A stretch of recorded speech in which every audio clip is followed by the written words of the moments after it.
अभी अपना लोग जो बात करेंगे किस पे, तो संस्कृत के कुछ क्वेश्चन और आंसर पे जो पाटलिपुत्र वैभव से लिया गया है। ठीक है, देखिए क्वेश्चन जो पूछेंगे वहाँ बोर्ड में वो तुमको हिंदी में ही लिखना रहेगा। ठीक है, क्वेश्चन को। ठीक, तो पहला क्वेश्चन ये है कि पटना का गुरुद्वारा किसके लिए और क्यों प्रसिद्ध है। तो पटना का गुरुद्वारा है, गुरुद्वारा के जो मायने आया समझ जाना है कि सिखों के बारे में बात हो रही है। ठीक है, तो पटना के गुरुद्वारा जो है सिख के लिए क्या है, प्रसिद्ध है, क्योंकि सिख लोग के जो गुरु थे 10वें गुरु, जिसका नाम था गुरु गोविंद सिंह, जिनका जन्म पटना के ननका साहिब में ही हुआ था।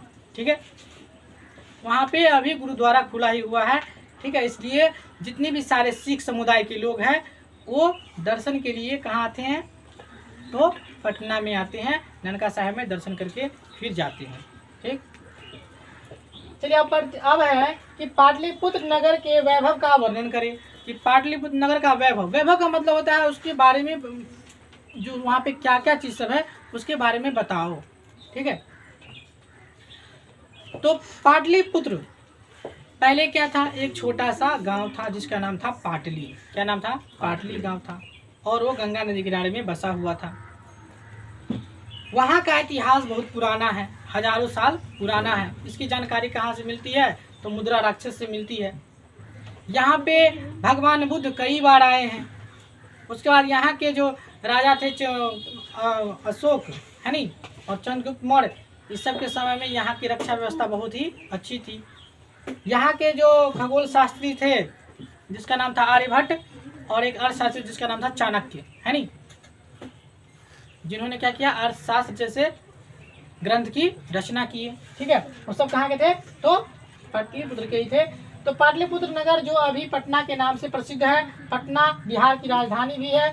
पटना का इतिहास बहुत पुराना है। इसकी प्रशंसा विदेशी यात्री मेगास्थनीज, हैंसोंग और फाहियान भी कर चुके हैं। ठीक है, उसके बाद यहाँ के कुछ कवियत्रियाँ हैं जो संस्कृत परंपरा के विद्वान बनी है ना, जिसमें पाणिनि है ना, वररुचि, पिंगल, पतंजलि, ये सब है। ठीक, उसके बाद ये पटना में है ना अपना एशिया के सबसे लंबा पुल है जिसका नाम है गांधी सेतु है नी, जिसके नीचे आप रेल मार्ग भी बन रहा है, शुरू हो गया।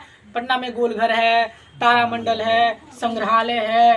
ठीक है, तो इस तरीके से पटना का ये वैभव हुआ। ठीक, अब चलो आगे बढ़ते हैं। अब क्वेश्चन है कि राजशेखर ने पटना का उल्लेख किस रूप में किया है। राजशेखर पटना का उल्लेख किस रूप में किया है, तो राजशेखर ने अपने काव्य मीमांसा में लिखा है कि पाटलिपुत्र शिक्षा का एक प्राचीन केंद्र था। यानी राजशेखर जी कहते हैं कि पटना जो है किसके, तो शिक्षा का एक प्राचीन केंद्र था। यानी शिक्षा यहाँ पे बहुत अच्छे तरीके से होती थी है नी, और यहाँ के जो शिक्षक थे सबसे बहुत ही उच्च सब थे, और यहाँ पे विदेश के लोग भी आकर के क्या करते थे, पठन पाठन करते थे। ठीक है, यहाँ अनेक संस्कृत विद्वान हुए हैं। यहाँ पाणिनि, पिंगल, वररुचि, पतंजलि आदि की परीक्षा ली गई थी है नी। कौन बताते हैं, वीरेश्वर जी कहते हैं। ठीक है, राजशेखर नाम है ना। अच्छा, अब पाटलिपुत्र शब्द की आधार पर प्रचलित कीजिए ना, पाटलिपुत्र शब्द के आधार पर प्रचलित कीजिए। तो पाटली शब्द पुराना तो एक है, एक कहानी में यह है कि भाई कि जो पहले जो था क्या था, तो पाटली एक गांव था, इसलिए उसका नाम अब पड़ गया पाटलिपुत्र। लेकिन एक और शाब्दिक अर्थ ये भी है कि पटना के जस्ट बगल में क्या, पहले पाटलिपुत्र के बगल में क्या था, तो फुलवारी था है नी, तो पाटल गुलाब के फूलों का आता था है नी, इसलिए इसका नाम क्या पड़ गया, पाटलिपुत्र पड़ गया। ठीक है, तो इस तरीके से इसके शाब्दिक अर्थ है। अब मध्यकालीन में पाटलिपुत्र 1000 वर्ष पुराना था, यह कैसे पता चला कि 1000 वर्ष पुराना था है नी, तो ये मुद्रा राक्षस से पता चला। किससे पता चला, मुद्रा राक्षस से पता चला। मध्यकाल में पाटलिपुत्र 100 वर्ष पुराना था। इसका संकेत अनेक साहित्य ग्रंथ और मुद्रा राक्षस आदि में प्राप्त होता है। ठीक है, देखो जैसे कोई भी व्यक्ति, जैसे आज हम यहाँ पे पढ़ा रहे हैं है नी, इसका साक्षी कौन है, तो तुम लोग हो। अगर तुम लोग आगे जाके विद्वान बनोगे है नी, तो तुम लोग अपने किताब में लिखोगे कि फलाना जगह पे फलाना सर के पास हम पढ़ते थे है नी। अपने गुरु के बारे में हर एक व्यक्ति लिखता है नी। जैसे झांसी की रानी लक्ष्मीबाई के गुरु कौन थे, तो उनके गुरु कौन थे, तात्या टोपे थे है नी, राजनीतिक गुरु। इस तरीके से गोपाल कृष्ण गोखले किसके गुरु थे, राजनीतिक गुरु किसके थे, तो महात्मा गांधी के थे है नी। तो हर एक व्यक्ति के कोई ना कोई गुरु होता है, तभी जाकर क्या होते हैं, आगे बढ़ता है। जब तक कोई किसी को सिखाने वाला नहीं रहेगा। भगवान राम के गुरु कौन थे? वशिष्ठ जी थे, है नहीं, जिन्होंने उनको शिक्षा दिया, है ना। भगवान कृष्ण सबके उनके भी गुरु थे, द्रोणाचार्य जी थे, है नहीं।